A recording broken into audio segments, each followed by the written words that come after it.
Hello बच्चों, कैसे हो आप सभी हो। ऑनलाइन क्लास के अंदर मैंने जीव विज्ञान शुरू कर रखी है और जो जीव विज्ञान है उसके अंदर भी मैंने जो चैप्टर 8 अध्याय 8 है वो शुरू कर रखा है आपकी क्लास में। पहले वाली क्लास के अंदर मैंने आपको कोशिका की खोज के बारे में बता दिया, ठीक है। कोशिका सिद्धांत के बारे में बता दिया।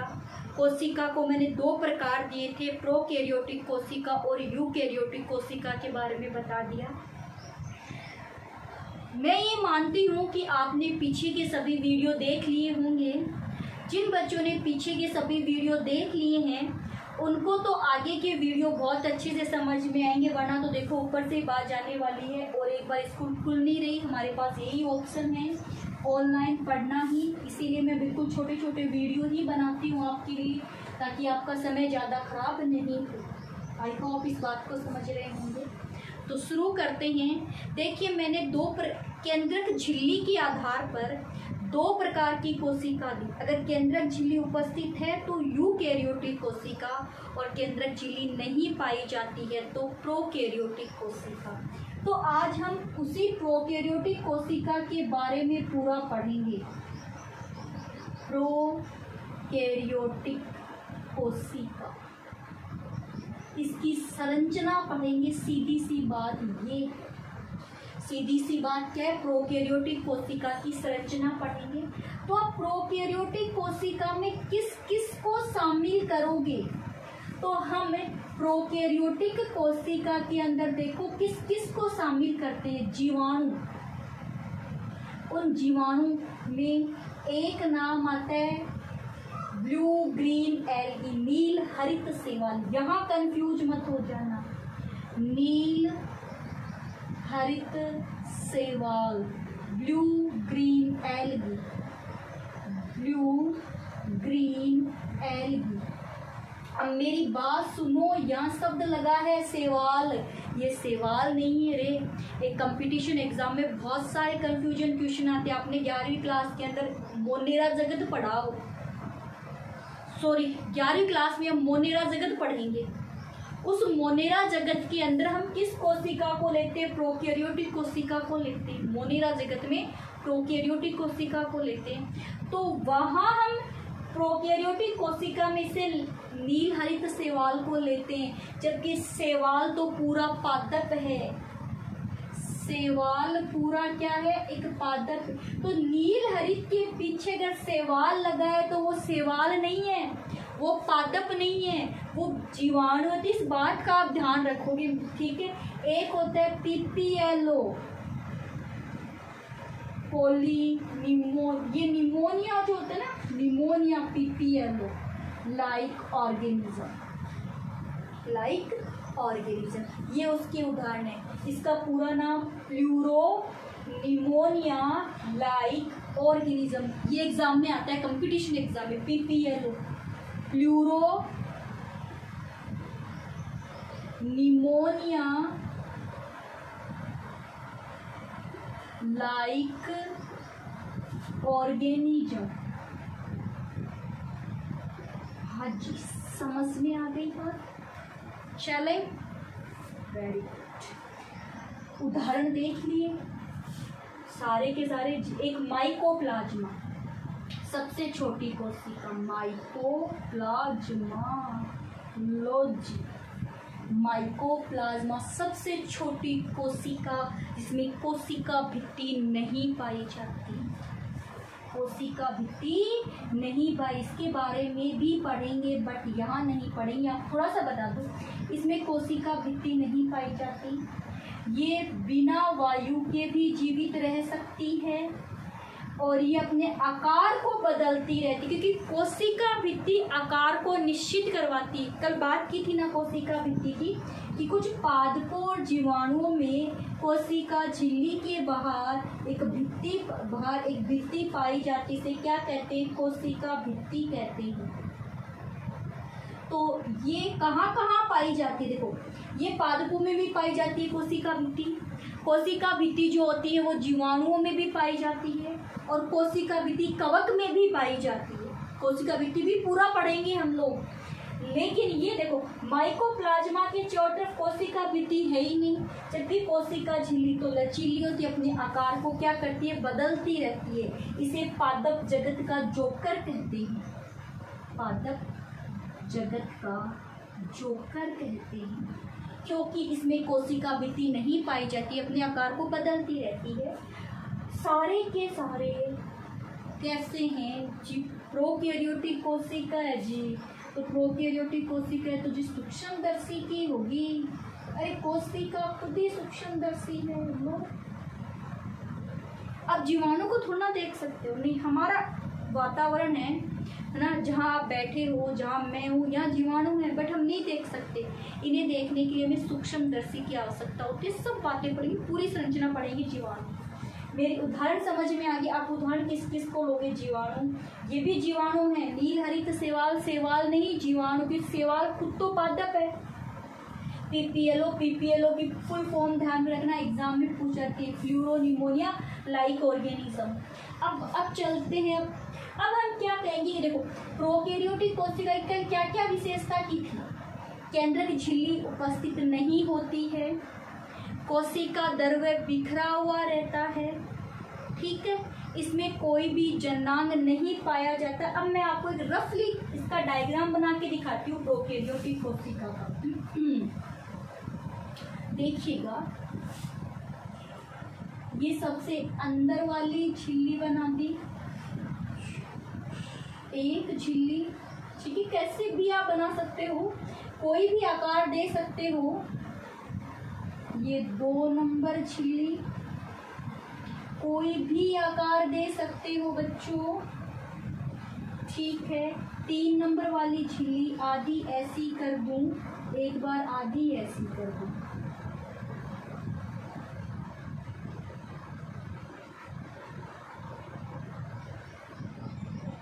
अब मेरी बात सुनो, ठीक है।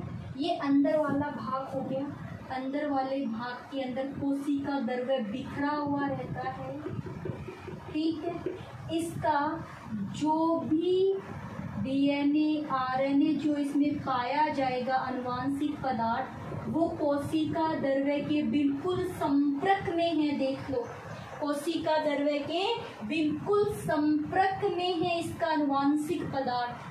जबकि अगर आप एक यूकैरियोटिक कोशिका की अगर आप बात करोगे, किसी भी प्रकार से बना लो, तो इसमें ये केंद्रक झिल्ली पाई जाएगी और केंद्रक झिल्ली के अंदर आनुवांशिक पदार्थ होगा, यानी आनुवांशिक पदार्थ कोशिका द्रव्य के संपर्क में नहीं होता है, कोशिका द्रव्य के संपर्क में नहीं होता है, जबकि इसका आनुवांशिक पदार्थ कोशिका द्रव्य के संपर्क में होता है। जब आनुवांशिक पदार्थ कोशिका द्रव्य में ही पड़ा हुआ है, तब इसे क्या कहेंगे, केंद्रकाभ कहेंगे, न्यूक्लियोइड। इसके केंद्रक को केंद्रक ना कह करके यूकैरियोटिक कोशिका के केंद्रक के चारों तरफ केंद्रक झिल्ली नहीं पाई जाती, आनुवांशिक पदार्थ कोशिका द्रव्य में ही पड़ा रहता है, इसीलिए केंद्रक को केंद्रकाभ कहते हैं। ये शब्द आप ध्यान में रखोगे, ये शब्द मत रखना हिंदी वाला, ध्यान में इंग्लिश वाला रखना। न्यूक्लियोइड कहते हैं, क्या कहते हैं, न्यूक्लियोइड कहते हैं। तो पूछ ले, प्रोकैरियोटिक कोशिका के केंद्रक को क्या कहते हैं, न्यूक्लियोइड कहते हैं। क्यों कहते हैं, क्योंकि इसके चारों तरफ कोशिका झिल्ली केंद्रक झिल्ली नहीं पाई जाती है। मेरी बात समझ में आ गई। प्रोकैरियोटिक कोशिका में केंद्रक झिल्ली नहीं पाई जाती, इसलिए केंद्र को केंद्रकाभ कहते हैं। ये अविकसित कोशिका होती है, इसका जो कोशिका जो बिखरा हुआ पाया जाता है और इसमें झिल्ली युक्त कोशिकांग नहीं पाए जाते। लाइसोसोम, माइटोकॉन्ड्रिया, अंतर्पद्रवी जरिता, हरित लवक ये नहीं पाए जाते। इसमें केवल एक राइबोसोम पाया जाता है कोशिकांग के रूप में। उस राइबोसोम का नाम क्या होता है, 70S राइबोसोम होता है, जो क्या काम करता है। ये 70S राइबोसोम क्या काम करेगा आपको पता होना चाहिए, ये प्रोटीन का निर्माण करेगा।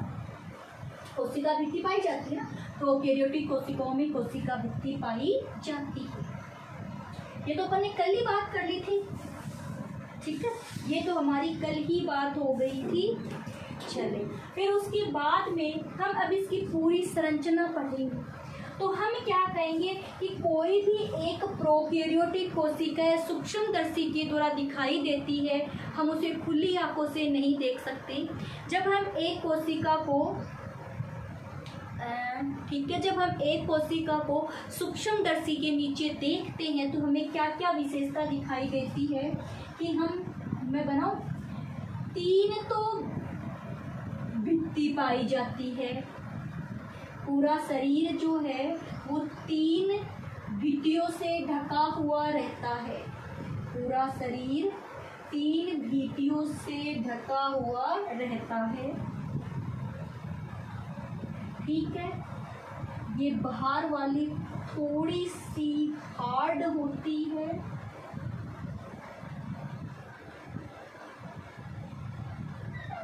उससे बाहर वाली जो है उसका आधा पार्ट थोड़ा हार्ड होगा, आधा पार्ट थोड़ा हार्ड होगा और आधा पार्ट जो है वो थोड़ा सा हल्का होता है, मृदु, सॉफ्ट। तो प्रोकैरियोटिक कोशिका में आप उदाहरण जीवाणु दोगे, लगभग वही दोगे। और जीवाणु की खोज किसने की थी? एंटवान लेवेनहॉक ने, ठीक है, एंटवान लेवेन। ये मैंने जीवाणु की संरचना बनाई है, यानी कि जो जीवाणु होते हैं उनका शरीर 3 झिल्लियों से ढका हुआ रहता है, 3 भित्तियों से ढका हुआ रहता है। इन भित्तियों में सबसे बाहर वाली जो भित्ति है, सबसे बाहर वाली जो भित्ति है, इस भित्ति को बोलते हैं ग्लाइकोकैलिक्स।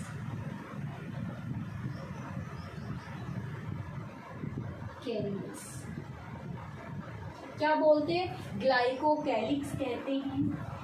फिर बाहर से दूसरे नंबर की जो झिल्ली है, बाहर से जो दूसरे नंबर की झिल्ली है उसे कहा जाता है कोशिका भित्ति। कोशिका भित्ति कहा जाता है जी। सबसे अंदर वाली जो भित्ति है उसे कोशिका झिल्ली कहते हैं या फिर प्लाज्मा झिल्ली कहते हैं। जीवद्रव्य कला, जीवद्रव्य कला कहते हैं। मेरी बात समझ में आ गई? मान लो आपके सामने जीवाणु है, आप सूक्ष्मदर्शी के नीचे जीवाणु को देख रहे हो, देखने पर आपको सबसे बाहर एक पतली सी परत, फिर उसको हटाया एक बहुत ही हार्ड परत, सारी की सारी पारदर्शी होती है। अंदर क्या है, सूक्ष्मदर्शी की सहायता से हम देख सकते हैं। सारी की सारी परत मैंने बताई है, जो संपुट मैंने बताए हैं वो सारे के सारे कैसे हैं जी? अपारदर्शी है। बात समझ में आई? फिर आप ये कहोगे कि 3 भित्तियां इसमें पाई जाती है और ये चलायमान होते हैं। इनके जो कुछ कुछ प्रोकैरियोटिक कोशिकाएं चलायमान होती है, कुछ प्रोकैरियोटिक कोशिकाएं अचलायमान होती है।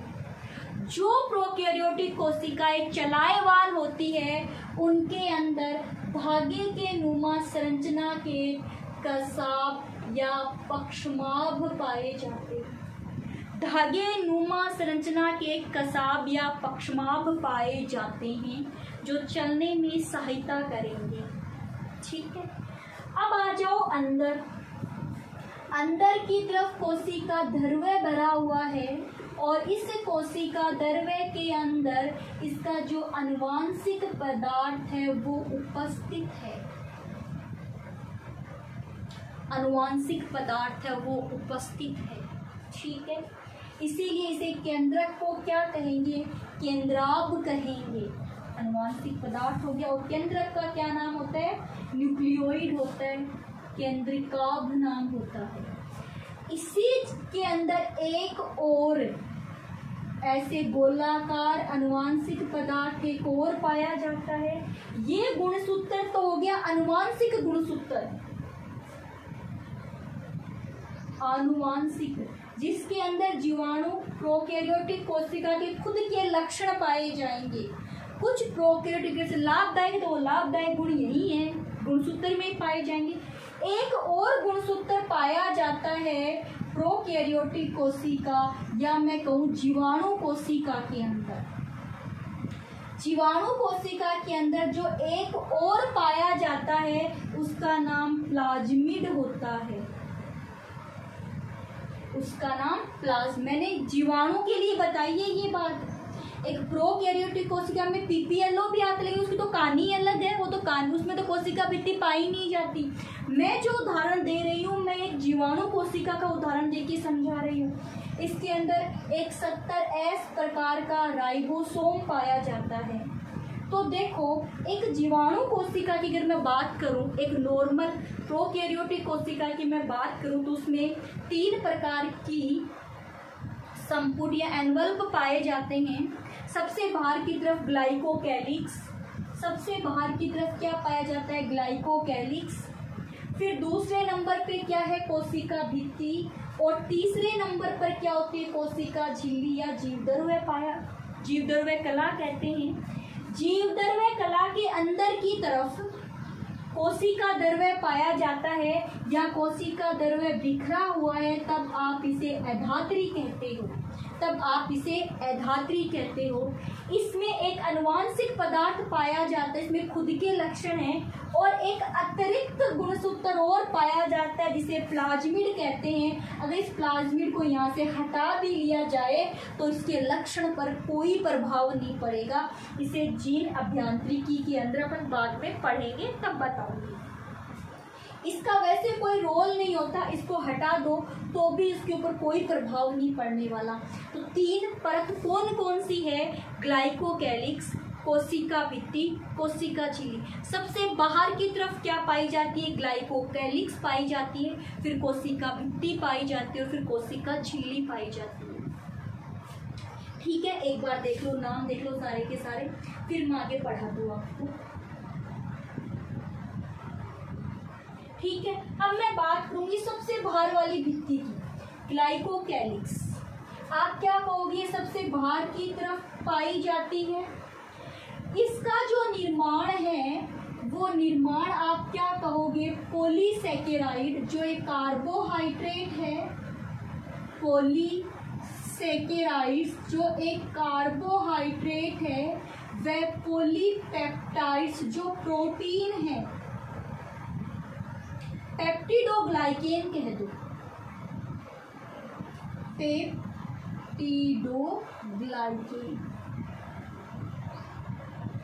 पॉलीसैकेराइड्स या किसकी बनी है, पॉलीपेप्टाइड की बनी है।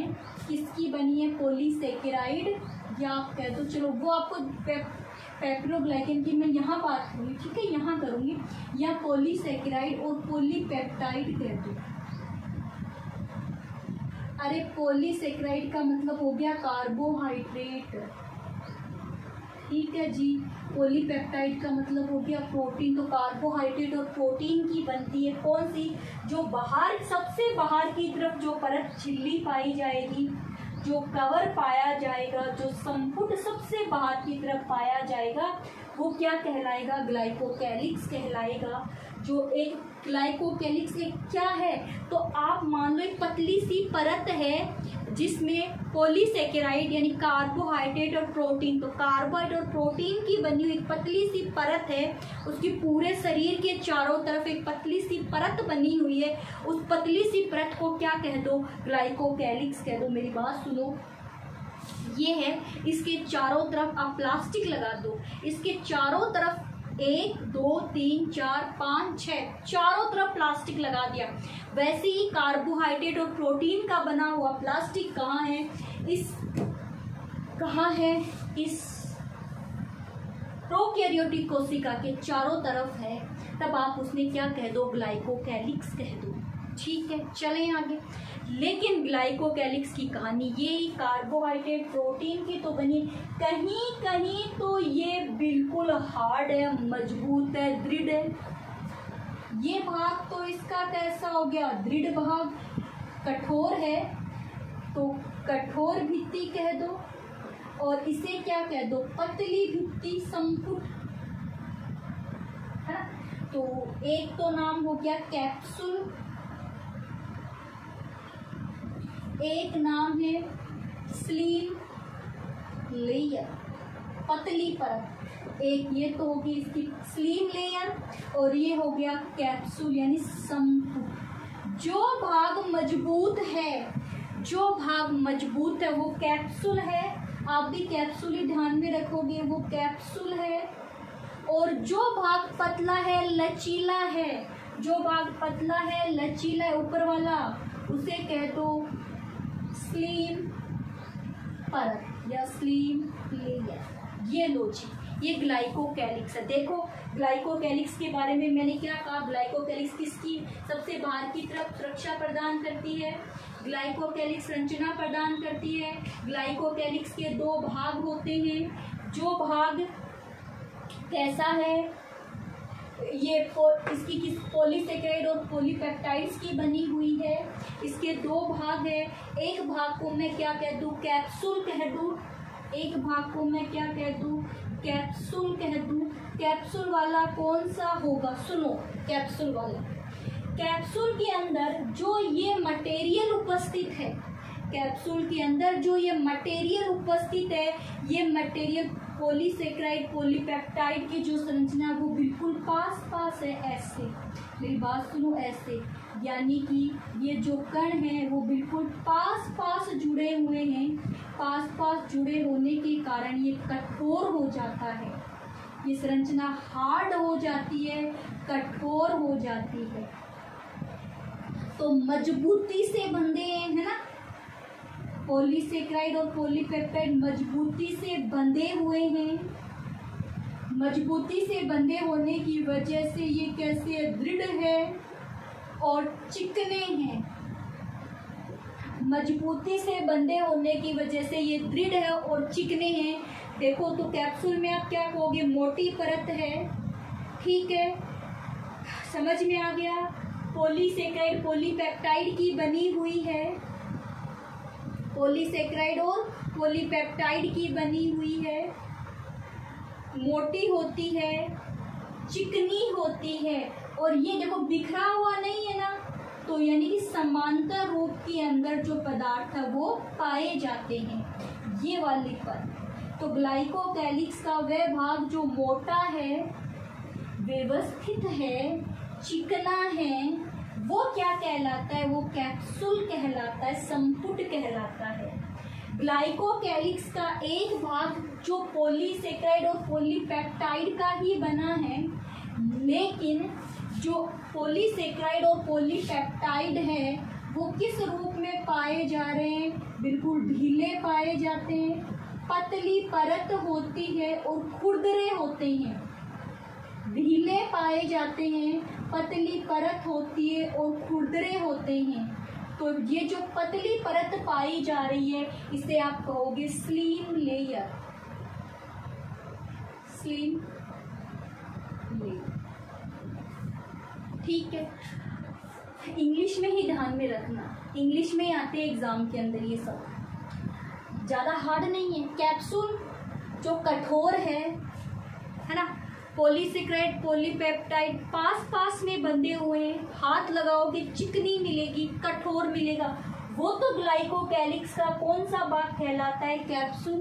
फिर आप जीवाणु कोश का एक भाग हाथ लगाओ, खुरदरा लगेगा, पतली सी परत पाई जाएगी, दूर दूर तक बिखरे हुए रहेंगे, तब आप देखो पतली परत, स्लीम, स्लीम मानी होता है पतला, तो पतली परत पाई जाती है, स्लीम लेयर कहलाती है। मोटी परत पाई जाती है, कैप्सूल कहलाती है। इसके अंदर अणु दूर दूर तक बिखरे हुए रहते हैं, जबकि इसके अंदर पास पास पाए जाते हैं, और यह सबसे बाहर की परत होती है, इसलिए क्या प्रदान करती है, सुरक्षा प्रदान करती है। तो मैंने आपको प्रोकैरियोटिक कोशिका के 3 भाग बताए, ग्लाइकोकैलिक्स सबसे बाहर की तरफ, कोशिका भित्ति और कोशिका झिल्ली। सबसे बाहर की तरफ ग्लाइकोकैलिक्स है, सुरक्षा प्रदान करती है, एक आकार प्रदान करती है। अब ग्लाइकोकैलिक्स की कहानी ये है, अब जो जीवाणु होते हैं, प्रोकैरियोटिक जो कोशिकाएं होती है, उनको तोड़ने के लिए क्या चाहिए, एंजाइम चाहिए। तो ये हार्ड है इसका भाग, ये भाग इसका क्या होता है, हार्ड भाग होता है, कठोर होता है। कहा था ना कैप्सूल कठोर भाग है और ये इसका पतला भाग है। तो इसके कठोर भाग को तोड़ने के लिए एक एंजाइम चाहिए जिसका नाम है लाइसोजाइम। Lysozyme enzyme. ये एंजाइम क्या करता है, यहाँ से इसको ऐसे से तोड़ देगा बीच में से, जैसे जैसे ये टूट गए तो ये बिखर गए और बिखरने से फिर इनके ऊपर ये एंजाइम काम करेगा और इन प्रोकैरियोटिक कोशिका जीवाणु कोशिकाओं की मृत्यु हो जाएगी। तो जीवाणु कोशिकाओं को तोड़ने के लिए, खत्म करने के लिए जो एंजाइम चाहिए वो लाइसोजाइम कहाँ होता है, हमारी लार में भी होता है, ठीक है, हमारी जो आँख के अंदर जो पानी है उनके अंदर भी लाइसोजाइम एंजाइम होता है। तो बस इतनी सी बात की है आज मैंने, केवल ग्लाइकोकैलिक्स पढ़ाया है। क्यों पढ़ाया है, ताकि आप बार बार इसी वीडियो को देख करके इस टॉपिक को समझें कि एक प्रोकैरियोटिक कोशिका की ग्लाइकोकैलिक्स है क्या चीज़। कुछ भी नहीं है, बाहर की एक परत है, उसे चारों तरफ से ढके हुए हैं। जिधर हार्ड है, कठोर है, चिकनी है, मोटी है, उसे कैप्सूल कह दिया उस जगह को, और जिस जगह से पतली होगी, खुरदरी होगी, उस जगह को स्लिम लेयर कह दिया। बस यही कहानी थी। आगे वाली क्लास में हम कोशिका भित्ति पढ़ेंगे, लेकिन आपका रिस्पॉन्स अच्छा नहीं आ रहा है। अगर ऐसे ही रहा तो मैं 11th क्लास के वीडियो बनाना बंद कर दूंगी, जीव विज्ञान की क्लास ही बंद कर दूंगी। क्यों? क्योंकि मैंने आपको ये कहा था कि वीडियो देखने के बाद में आप कमेंट बॉक्स में नाम लिखोगे कि आपने बायोलॉजी सब्जेक्ट ले रखा है, तभी मुझे पता चलेगा कि आप बायोलॉजी के स्टूडेंट हो, वरना ये क्लासें बंद हो जाएगी। ऑनलाइन क्लासें बंद हो जाएगी, घाटा आपको होने वाला है। आप फ्यूचर में कोई भी कंपटीशन एग्ज़ाम दोगे, आगे की पढ़ाई करोगे, तो आगे की क्लासों में ये कोई नहीं पढ़ाने वाला, क्योंकि सब क्या सोचेंगे, 11वीं क्लास में पढ़ के आ चुके हैं बच्चे, वहाँ सीधे सीधे प्रोकैरियोटिक कोशिका का नाम आते, क्या कहेंगे, ग्लाइकोकैलिक्स पाई जाती है। अब ये नहीं पता है ग्लाइकोकैलिक्स कहाँ पाई जाती है, क्योंकि वो क्या सोचे, 11वीं क्लास में पढ़ा है तो क्या पढ़ाना। तो ग्लाइकोकैलिक्स क्या है, जीवाणु या फिर प्रोकैरियोटिक कोशिका की सबसे बाहर वाली परत क्या कहलाती है, ग्लाइकोकैलिक्स कहलाती है। ओके बच्चों, आज की क्लास इतनी थी। कमेंट बॉक्स में नाम लिखोगे अपना कि आपके बायोलॉजी सब्जेक्ट है। ओके, अब इंजॉय के साथ में स्टडी कीजिए।